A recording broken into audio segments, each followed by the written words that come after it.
Economist Brian Wesbury joins me now. Brian, Mark Zandi has said this before. We haven't seen a recession yet. Where do you stand on this? Are we on the brink of recession?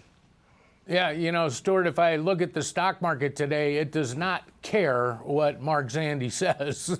But what I wouldn't disagree with him. I don't know about the brink, but here's the way I describe our world today, and that is the era of easy everything is over. In other words, during COVID, we locked the economy down. We ended up printing over $4 trillion. The government spent over $5 trillion to pay people, and a lot of times to just sit around. And so spending went up even though production went down. And then we reopened the economy and started catching up. And now with the election of Donald Trump, we are seeing Fed policy tighter. They won't cut interest rates anymore. The money supply has slowed dramatically, and the government budget deficit has come down from its $2 trillion pace.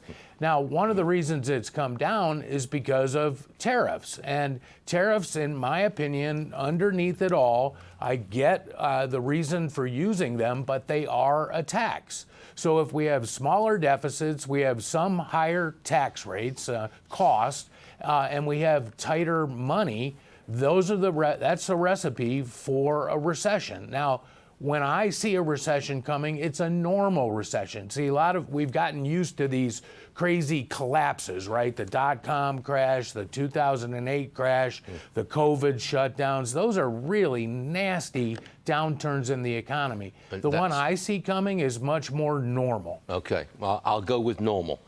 We've got economists from some of the big banks warning that the rise of AI could lead to a serious downturn in jobs. One of them's warning if we get into a recession, for example, AI could be the catalyst for cutting literally millions of jobs. Are those fears overblown, or is there a nugget of truth in there? Yeah, you know, it depends on which jobs we're looking at. You know, one of the ones I'm worried about is coders.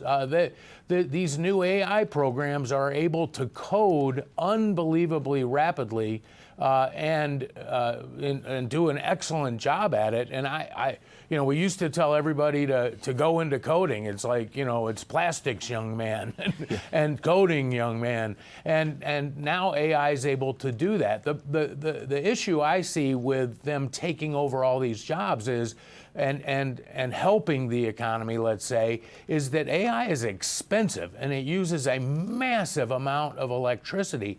So we're going to find out whether AI can actually do jobs cheaper.